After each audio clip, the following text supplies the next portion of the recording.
Alhamdulillah, para hadirin kaum muslimin muslimat yang dirahmati Allah Ta'ala. Sebelumnya marilah senantiasa kita panjatkan puji dan syukur hanya kepada Allah, karena begitu banyaknya nikmat yang Allah berikan kepada kita, terutama sekali nikmat iman Islam yang memang harus kita sempurnakan.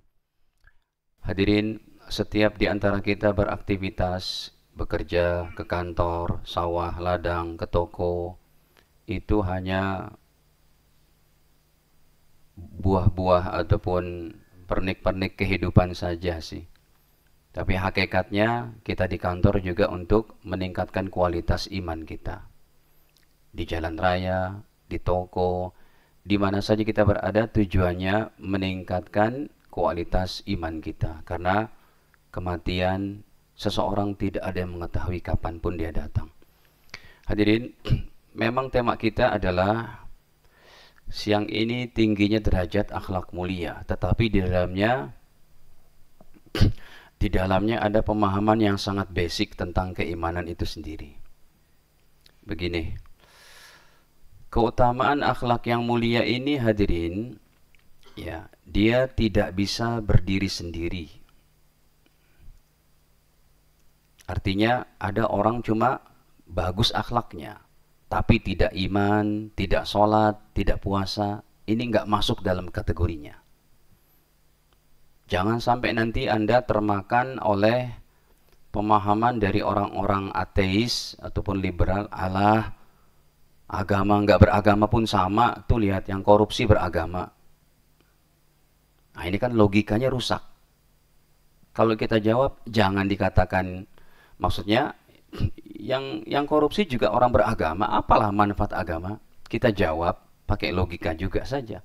Kalau justru dengan adanya agama saja masih kayak begitu, apalagi dengan tidak ada agama. Hadirin, jadi kemuliaan akhlak, tingginya akhlak yang mulia di akhirat ini tidak bisa berdiri sendiri tanpa iman dan ibadah. Ini basic pemahamannya kayak begini dulu tuh. Ya, Ustadz, tetangga saya baik Ustadz, berderma pun rajin, tidak menyakiti tetangga, omongan baik, santun. Masa ia di akhirat disiksa sama Allah? Iya, karena dalam segi hubungannya akhlak ada dua. Ya, akhlak ada dua hadirin. Ini memang harus ngaji kita. Jadi kita bicara masalah akhlak pun, tapi pemahamannya sangat basic, yaitu akhlak ada dua. Yang pertama adalah ya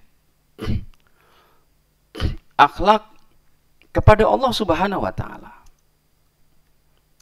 Nah, ini statement kayak begini jarang kita dengar nih Pak. Kok akhlak kepada Allah? Iya, hilang. Akhlak kepada Allah Ta'ala. Bagaimana akhlak kepada Allah? Beriman kepadanya. Begitu. Ya, kemudian jalankan perintah-perintah Allah.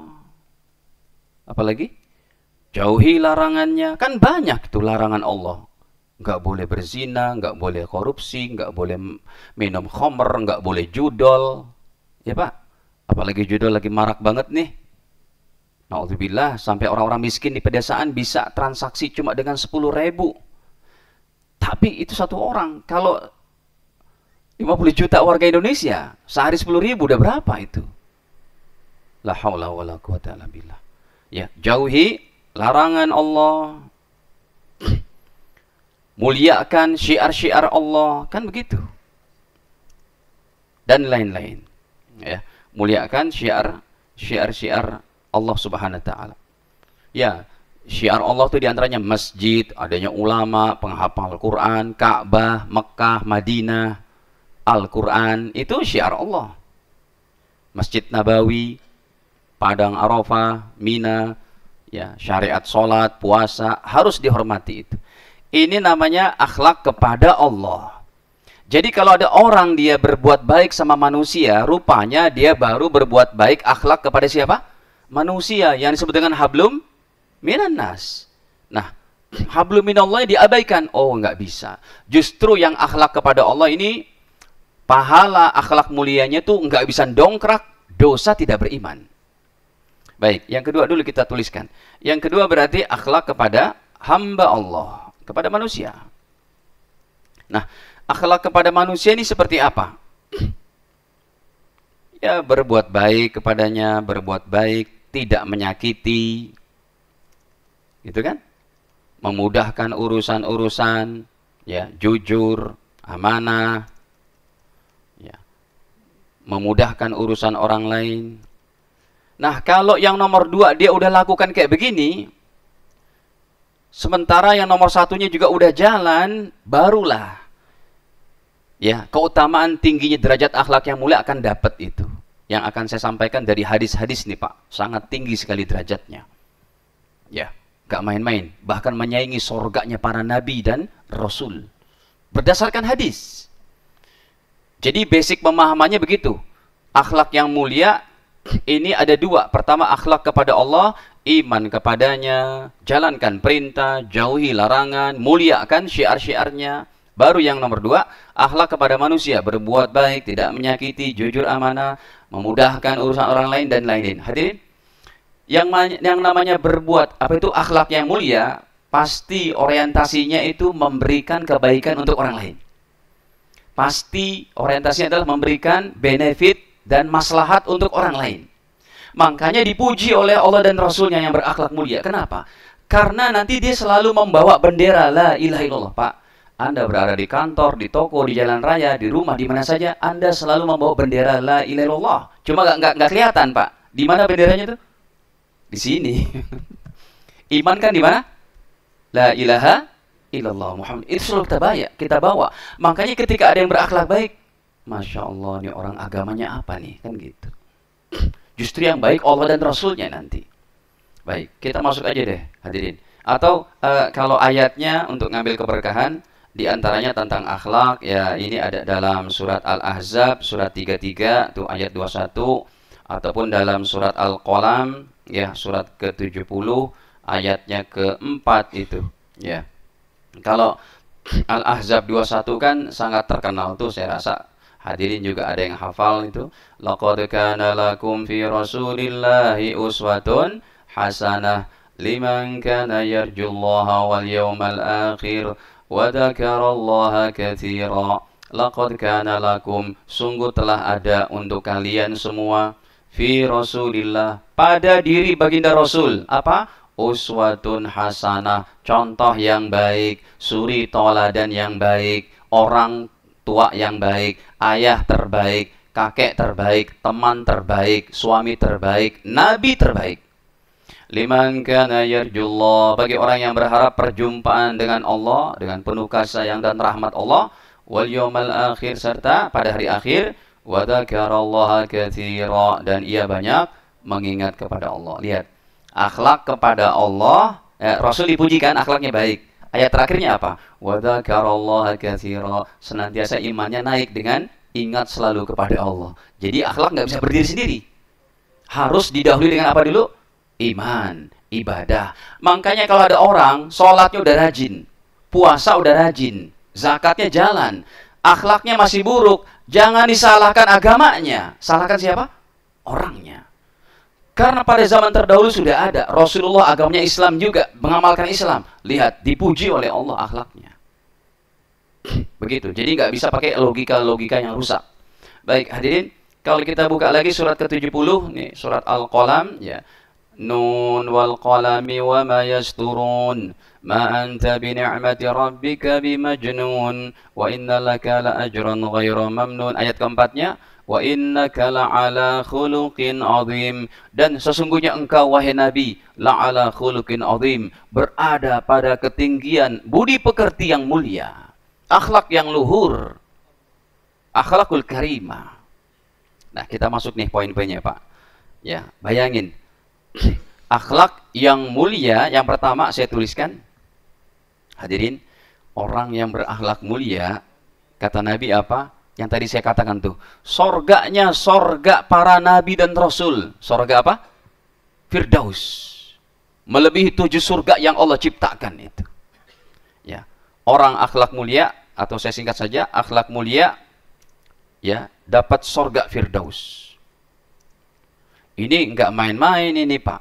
Ini sorganya para nabi, sorga VIP-nya para nabi dan rasul. Tapi diperuntukkan oleh Nabi SAW untuk umatku yang udah iman, udah ibadah, ditambah akhlaknya bagus. Ke masjidnya rajin, sedekahnya rajin, itu akhlak. Ke masjid rajin, ya, kepada para fakir miskin, duafa dan orang-orang, dia pergauli dengan cara baik. Itu yang akan mendapatkan sorga Firdaus. Melebihi daripada 7 sorga setelahnya. Yang pertama Firdaus, ya, yang kedua baru tuh 7 surga yang lainnya ada apa? Surga Aden, surga Naim, surga Ma'wa, surga Jannatul Khuldi, surga Darussalam, surga Muqamul Amin, surga Darul Muqamah. 7. Untuk umatku, kata Nabi, yang berakhlak mulia, surganya Firdaus, tertinggi itu. Coba kita lihat. Hadis ini hadirin riwayat daripada Al-Imam Abu Dawud rahimahullah. Ya. Nomornya sudah 4.800 sekian. Oh, tadi saya belum tulis nih, maaf. Ya. Semuanya sudah saya tulis, yang satu ini belum. Sebentar nih. Nah, ini sudah ketemu. Hadirin, apa kata Nabi SAW? Yang pertama nih. Kata baginda, ana za'imun, saya menjamin, kata Nabi, untuk satu umatku, untuk seorang dari umatku, bibaitin, ya, untuk siapa saja dari umatku, aku menjamin untuk mendapatkan bibaitin, satu rumah, fi robadil jannah, di tepi surga. Ya, tepi surga pun udah lumayan Pak, gitu ya. Lebih bagus daripada rumah yang ada di dunia ini, ya. Rumahnya orang kaya di India tuh Pak, yang punya kekayaan hampir 2000 triliun, si Mukesh Ambani, itu kan harga rumahnya 40 triliun itu. Jadi tepi sorga pun lebih bagus dari itu. Cuma nanti, bukan di sini Pak. Aku menjamin umatku mendapat tempat tinggal di sorga, di tepi sorga, bagi siapa? Liman tarokal miro, bagi yang meninggalkan perdebatan, wa in kana muhiqqa, sekalipun ia benar. Ingat, jangan berdebat, apalagi dalam masalah agama. Atau jangan mengundang orang lain untuk berdebat. Ini salah nih, ini bid'ah nih, nggak ada dalil nih, padahal ada dalilnya. Jangan begitu. Yang kedua, wa bi baitin fi wasatil jannah, dan aku menjamin untuk umatku mendapatkan sorga fi wasatil jannah, mendapatkan rumah di tengah sorga, lebih tinggi. Tadi pinggir sorga, ini tengahnya. Bagi siapa? Liman tarokal kadhib, bagi umatku yang meninggalkan bohong, wa in kana maziha, sekalipun dalam bercandanya. Jadi kita bercanda pun dilarang berbohong, apalagi dalam kehidupan serius. Apalagi kebohongan itu merugikan orang banyak, nggak dijamin sorganya itu. Yang ketiga nih, yang tertinggi, kata Nabi, wa bi baitin fi a'lal jannah, dan aku menjamin satu umatku mendapatkan satu rumah fi a'lal jannah, di sorga tertinggi Firdaus, liman hassana khuluqahu, bagi umatku yang memperbagus akhlaknya. Budi pekerti bagus, tidak menyakiti orang lain. Ini hadirin kalau dipelajari oleh semua lapisan masyarakat Indonesia, dari rakyat biasa, dari grassroots sampai ulama, sampai yang menjalankan pemerintahan, beres Indonesia akan menjadi negeri baik Pak. Ya, termasuk ulamanya. Itu es tehnya gimana? Goblok gitu ya. Tapi dia minta maaf sih orangnya. Gitu. Itu pun nggak boleh bilang gitu Pak. Ya, dalam pengajian itu Anda seorang ulama terkenal. Bahkan utusan presiden itu harus berkata yang baik yang ini ya. Tapi sudah selesailah. Ya, kita cuma mengingatkan saja, jangan seperti itu. Nah ya hadirin, ini diantaranya nomor pertama nih. Ya, Anda punya akhlak baik, Anda mendapatkan surga Firdaus. Cocok nih untuk Anda Bapak Ibu yang udah sholat berjamaah, udah ikut taklim, nah tinggal diinikan. Karena ingat, notabene orientasi daripada akhlak mulia selalu berhubungan dengan, berinteraksi dengan orang lain.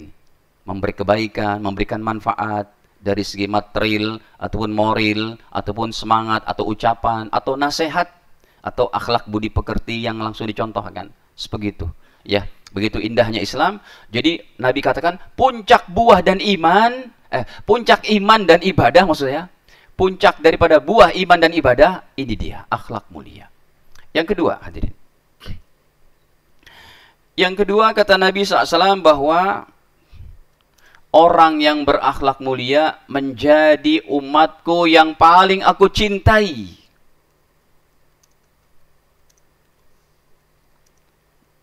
Ya Allah, hadirin, baru pekan kemarin saya berada di Raudhah, ya, di samping di Masjid Nabawi, ya, di samping kubur Nabi SAW, ya Rasul. Ya Allah, mudahkan kami dapat syafaat baginda Rasul. Rindu banget Pak dengan sosok beliau. Makanya hadirin, kita beriman di zaman sekarang, itu lebih susah daripada imannya para sahabat di zaman Nabi. Karena mereka bertemu dengan Nabi Muhammad. Saya di kota Madinah, di Mekah kemarin aja ketemu dengan orang-orang soleh sana. Kami bersalaman, ya. Itu iman kita kayak naik gitu Pak, kayak ada getaran gitu. Dari cahaya ibadahnya, keikhlasannya, akhlaknya, ya, dari kekuatan amal solehnya. Apalagi para sahabat yang ketemu Nabi. Makanya iman kepada Nabi itu di kalangan sahabat mudah. Karena mereka menyaksikan Quran turun. Mereka menyaksikan bagaimana Nabi membelah bulan purnama dalam hadis Sahih Bukhari. Mereka menyaksikan Nabi mengeluarkan air dari jemari-jemarinya ketika peperangan Khandaq. Hadis Sahih Bukhari. Mereka menyaksikan hadirin bagaimana batu kerikil bertasbih di tangan Nabi. Mereka menyaksikan bagaimana air segelas, susu segelas bisa mencukupi lebih daripada 70 orang, hampir 100. Mukjizat Nabi. Mereka menyaksikan bagaimana mimbar Nabi nangis. Kata para sahabat, ya Rasul, itu siapa yang nangis di belakang kau? Mimbar. Kenapa? Mimbarnya udah lapuk, kayu apanya? Pelepah kormaknya mau diganti, nangis. Ketika para sahabat berjalan dengan Nabi SAW di perkebunan korma, mereka mendengar orang ada yang mengucapkan, Assalamualaikum ya Rasulullah. Sahabat tengok kanan kiri nggak ada orang. Siapa yang beri salam ya Rasul? Pepohonan korma ngucapin salam kepada Nabi. Berimannya para sahabat di hadapan Nabi mudah. Kalau kita, yang tadi di awal saya katakan, Allah, agama sama aja, nggak beragama, kayak gitu juga. Ini berbahaya hadirin.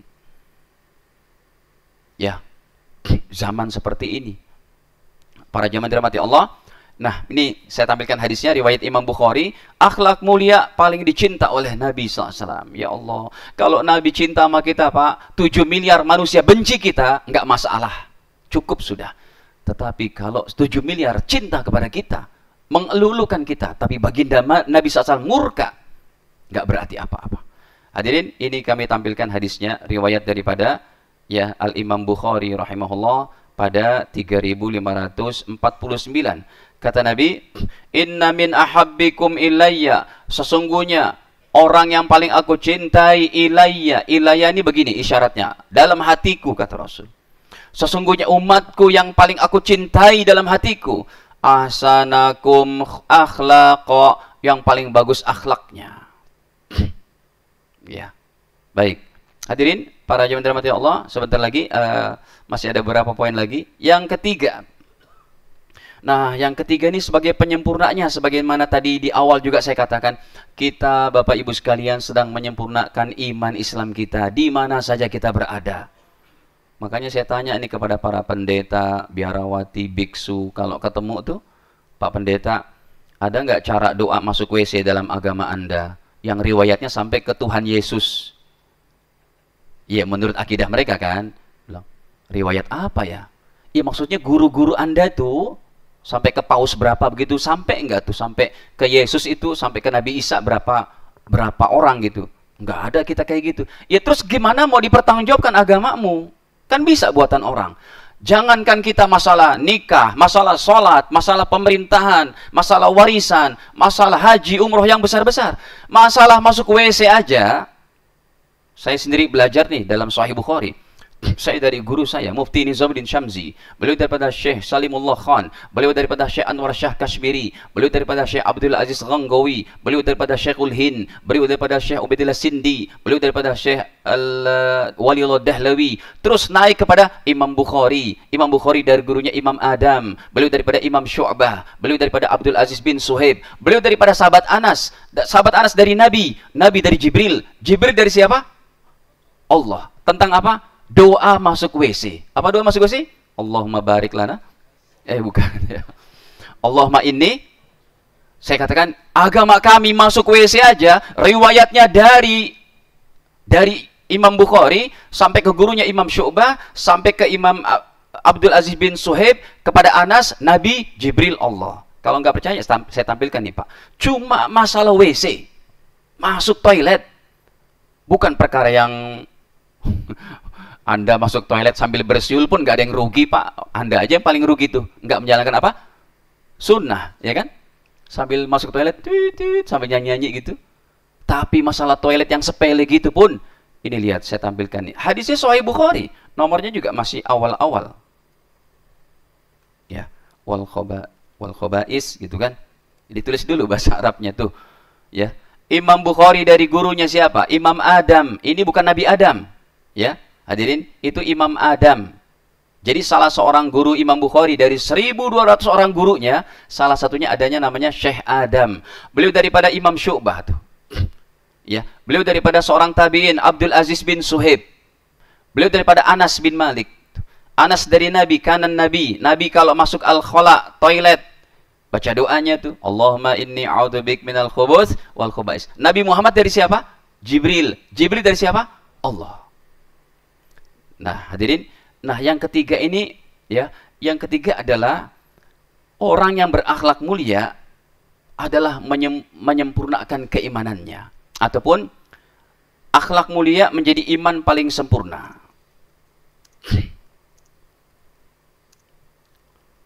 Masya Allah, imannya sempurna tuh, udah sholat, puasa, tinggal berakhlak mulia. Indah banget Pak, kemarin saya di Masjid Nabawi, di Masjidil Haram, umat Islam dari seluruh penjuru dunia, sholatnya bareng satu, ya saling mendahulukan. Apalagi pas hari Senin, hari Kamis tuh, yang nggak puasa aja tetap dibagi apa? Ada rotinya, ada susunya gitu. Indah. Makanya orang kalau udah umroh itu udah kesana, udah kayaknya otaknya diangkat sama Allah. Kebetulan ikut sama saya menteri apa itu? Mantan Menteri Hukum ya, Pak Andi Matalata itu, zaman Pak SBY. Beliau ikut sama rombongan saya. Maka ada bisnismen muda, eksekutif ini dan macam-macam. Mereka bilang, Ustadz, kalau kita udah sampai Masjidil Haram, kayaknya otak kita diangkat sama Allah. Ustadz, kenapa? Hilang itu Ustadz permasalahan di rumah katanya. Pas kita pulang udah naik Garuda Pak, baru take off aja, mumet lagi kepala itu. Kayaknya mau tinggal di sana aja enaknya tuh. Saya tanya tuh sama orang pemerintahan di sana karena kita ngerti bahasa Arab. Kita tanya, Syekh, hal yumkinuni an askun fil Madinah al-Munawwarah Makkah al-Mukarramah? Apakah mungkin saya tinggal di sini? Bisa katanya. Tapi antum harus bayar tiap tahunnya, paling enggak 8.000 real untuk bayar izin tinggalnya itu. Karena setiap orang asing, terutama orang Indonesia tinggal di sana, yang bukan lahir di sana, itu kita pakai KTP, tapi KTP-nya berbayar, dianggap pekerja. Makanya kalau ada orang asing di Indonesia punya KTP, ya izin resident permit lah gitu, ya izin tinggal, kan nggak pernah bayar Pak. Di sana bayarin sampai 8.000 sehingga berapa? 10.000 real, hampir 40 juta. Di situ saya bilang kalau ada duit 1 triliun 2 triliun ya bisa juga tuh sampai mati tinggal di mana? Madinah, di Mekah. Karena ada hadis dari Nabi, siapa yang bisa tinggal di Madinah, mengamalkan amalan Madinah, sholat, puasa, zakat, nuntut ilmu, sampai meninggal di Madinah, kata Nabi, aku jamin surganya, yaitu mendapat syafaat aku, kata Rasul. Ada hadisnya tuh. Ya. Baik, ini akhlak mulia jadi iman paling sempurna Pak. Jadi kita sedang menyempurnakan iman kita. Ya. Ini hadisnya riwayat Imam Tirmidzi, 1195, derajatnya hasan sahih. Hadirin, apa kata Nabi SAW? Qala Rasulullah SAW, baginda bersabda, akmalul mu'minina imanan. Akmal itu adalah yang paling sempurna. Yang paling sempurna imannya umatku, orang-orang beriman, ahsanuhum khuluqa, yang paling bagus akhlaknya. Bahasa Arabnya nggak susah-susah banget Pak. Akmal udah jadi bahasa kita. Anak kita kan ada yang namanya siapa? Si Akmal gitu ya. Akmal temannya si Agus, jangan Agus lah. Yang lain. Hadirin, ini bahasa Arabnya nggak susah banget. Akmalul mu'minina imanan, yang paling sempurna imannya orang-orang beriman, kata baginda, ahsanuhum khuluqa, yang paling bagus akhlaknya. Tapi dengar nih Pak, yang terakhir. Kata Rasul, wa khiyarukum khiyyarukum linisaihim khuluqa, Dan yang paling bagus di antara kalian, pertama kali yang paling bagus akhlaknya kepada sang istri kalian. Pak, dengar nih Pak. Anda menikah sudah berapa tahun nih? Terutama orang-orang tua kita nih yang udah 50, 60. 60 nggak ada ya. Hadirin, kita yang sudah menikah, untuk mendapatkan hakikat hadis ini, saya tanya Pak, pernahkah selama 10 tahun, 15 tahun pernikahan Anda, sang istri berkata, Bang, abang adalah merupakan hadiah terindah yang Allah berikan untukku, Bang? Belum. Astagfirullahaladzim. Kalau belum berarti masih jauh nih. Itu pun nggak bisa dibuat-buat. Harus istri dari lubuk hatinya. Karena senang, karena dia bahagia dengan kepemimpinan Anda sebagai imamnya. Abang udah cari nafkah, banting tulang, siang jadi malam, malam jadi siang, kaki jadi kepala, kepala jadi kaki. Abang mendidik kami, anak dan istri. Makasih ya Bang, abang adalah anugerah terindah. Kalau belum nanti istri suruh ngomong Pak di rumah. Ya nggak bisa dibuat-buat. Ustadz udah belum dibilang kayak gitu? Nanya Ustadz lagi. Itu mah rahasia dapur kita. Masa yang mau dikasih tahu gitu. Baik hadirin, yang keempat.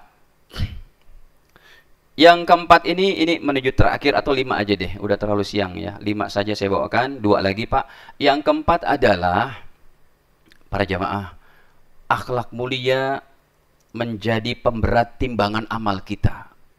Ini semua dari Nabi, saya cuma terjemah saja Pak. Saya cari hadisnya, ya, terus saya terjemahkan. Semuanya dari Nabi, bukan dari pikiran dan akal-akalan saya.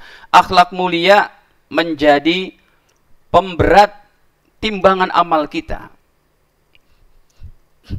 Hadirin, ingat, dulu udah pernah saya bahas tuh, mungkin 10 tahun lalu kali. Apa? Kehidupan akhirat kan ada 8 tuh Pak. Pertama alam kubur, kedua alam padang mahsyar, ketiga alam syafaat, keempat alam hisab, kelima alam telaga kausar, inna a'toina kal kausar. Yang kelima alam timbangan. Ya, alam timbangan. Kalau dia amal buruknya lebih dominan, jomplang kayak begini, neraka tempatnya. Itu yang keenam. Yang ketujuh, alam jembatan sirat, yang lebih tajam dari pedang dan lebih halus dari sehelai rambut. Sehingga ada umatku, kata Nabi dalam hadis Bukhari Muslim, yang dia melewati jembatan secepat kilat. Yang kedua, secepat daripada angin berhembus. Yang ketiga, seperti kuda yang paling gagah. Yang keempat, ada yang berlari. Yang kelima, jalan kaki. Yang keenam, ada umatku yang berjalan merangkak sampai jatuh di bawahnya neraka itu. Ini fase terakhir. Yang kedelapannya apa? Sorga dan neraka. Itu dulu, kalau nggak salah pernah saya bahas. Nah hadirin, jadi di antara alam keenam, timbangan amal, dengar Pak, ayatnya nggak usah jauh-jauh saya bawakan. Orang yang amalnya bagus, apa tuh? Timbangan amalnya berat. Allah ucapannya, firmannya tidak bertele-tele. Tempatmu kehidupan yang baik, kehidupan yang menyenangkan. Apa ayatnya? Al-qari'atu mal, itu kan gampang. Wa ma adraka mal qari'ah, yauma yakunun nasu kal farashil mabthus wa takunul jibalu kal 'ihnil manfush. Ayat ke-6-nya nih. Fa amma man saqulat mawazinuh, maka adapun siapa yang timbangan amalnya berat, fahuwa fi 'isyatir radiyah, Anda berada pada kehidupan yang menyenangkan, kata Allah, dapat ridhoku. Tapi ayat selanjutnya, wa amma man khaffat mawazinuh, dan adapun siapa yang timbangan amalannya ringan, Allah tidak bertele-tele, tidak lama-lama, to the point, fa ummuhu hawiyah, tempatmu neraka hawiyah. Wa ma adraka ma hiyah, apa itu neraka hawiyah?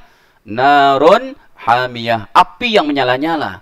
Pak, kita udah sholat, udah ngaji, tinggal satu lagi nih Pak, akhlak baik aja. Ya, rajin, apa itu, kepada orang lain tidak menyakiti, berkata baik, jujur, amanah, sayang kepada fakir miskin, merawat mereka, menyumbang kepada mereka. Makanya hadirin, kalau di daerah Anda ada anak yatim, ya, nggak ada orang tuanya, boleh bawa ke pesantren saya. Saya didik, saya biayain. Ya, sekarang masih ada slotnya, masih ada kurang lebih 4 orang, 5 orang lah, boleh saya terima lagi. Karena saya udah banyak juga mengurus supaya keuangannya kan harus di-manage juga tuh. Ya, insya Allah mereka dapat ijazah SMP, SMA, hafal Quran gitu. Boleh dibawa, hubungi saya kalau ada tuh. Kenapa? Kita mau jadi orang dekat dicintai Nabi, Pak. Ya, Kita nggak ada harta, nggak ada apa-apa, cuma punya niat saja, Allah mudahkan semuanya. Nah, hadirin, ini saya bawakan hadisnya, timbangan amal menjadi berat dengan akhlak mulia. Ya, ini nomor 4 deh, nanti satu lagi baru udah. Nih, hadis masih riwayat Imam Tirmidzi. Emang siang ini banyak banget saya bawakan Imam Tirmidzi. 2133. Apa kata Nabi? Qala Nabi sallallahu alaihi wasallam, baginda bersabda, "Ma syai'un, tidak ada sesuatu apapun." Ma di sini artinya tidak. Biasanya kan kalau orang Arab bilang tidak apa? La. Ini ma gitu. Saya naik taksi tuh Pak kemarin mau ke Tanim. Syekh, kam hadha ana urid dhab umrah ila Tan'im kharij Makkah, kam hadha ujrah. Dia bilang 25, 25. Kuranglah 20, dia bilang la. Kalau udah la tuh udah harga mati tuh mereka tuh. Dia nggak bilang ma, tapi apa bilang la. Inilah hazanah bahasa Arab. Kalau ini artinya ma adalah tidak, bukan pakai la. Ma syai'un, tidak ada kata Nabi, asqal, yang lebih berat fi mizanil mu'min, dalam timbangan orang beriman yaumal qiyamah. Enggak ada yang lebih berat tuh, min khuluqin hasan, kecuali akhlak yang hasan, akhlak yang bagus, akhlak yang mulia. Wa innallaha la yabghad, sungguh Allah benci kepada al-fahish, orang yang omongannya keji. Ya, mirip kayak tadi, goblok gitu. Kono dolse, goblok, itu keji itu, Pak. Ternyata mohon maaf hadirin, ini Anda kalau jadi orang terkenal jangan ucapkan ini. Saya perhatikan video terakhirnya tuh, ini suaminya pergi jualan es, pulang-pulang istrinya meteng. Meteng apa artinya, Pak? Kan bahaya itu omongan, Pak. Berarti menuduh kalau suami lagi kerja, istrinya ngapain? Selingkuh, zina. La haula wala quwwata. Saya nggak merasa lebih baik, tapi saya ingetin, dan saya nggak nyebut orangnya itulah. Nggak mau juga nyebut. Jangan begitu hadirin. Ya. Baik, al-fahish yang keji, keji itu kayak begitu. Ya. Al-badi yang kasar. Dah, terakhir nih Pak. Ya, yang terakhir hadirin supaya gampang dihafal, ini sengaja saya tempatkan nomor kelima. 4 sifat yang Anda miliki ini, kalau Anda punya 4 sifat ini, Anda haram masuk neraka. Makanya saya tempatkan nomor terakhir biar gampang dihafal. Emang hadirin hafal dari nomor 1 yang saya tulis. Makanya terakhir nih, 4 sifat terhindar dari neraka jahanam. Gampang dihafal. Ini hadisnya. Ya, saya buka riwayat Imam Tirmidzi. Oh, memang banyak nih hari ini. Imam Tirmidzi saya bawakan, ya, nomornya 2676. Apa kata Nabi sallallahu alaihi wasallam? Kata Nabi, "Ala ukhbirukum biman tahrum 'alain nar." Mau tidak kalian saya kasih tahu biman tahrum 'alaihin nar, umatku yang dibebaskan dari api neraka, terbebas masuk neraka, terhindar. Pertama, ala kulli qoribin, orangnya low profile. Apa arti low profile kalau bahasa kita, Pak? Merendah, tidak tinggi hati, merendah hati. Bisa bergaul dengan siapa saja, menyayangi orang-orang kecil, orang-orang biasa, orang-orang miskin dan duafa. Itu arti qorib seperti itu. Bergaulnya bukan cuma kepada yang orang-orang high, orang high class lah kayak begitu, tapi dia menghormati orang kecil, disayangi. Itu qorib, namanya low profile. Yang kedua, hayyin, orangnya berwibawa. Berwibawa maksudnya omongannya tidak mencela-mencela, tidak pelin-pelan.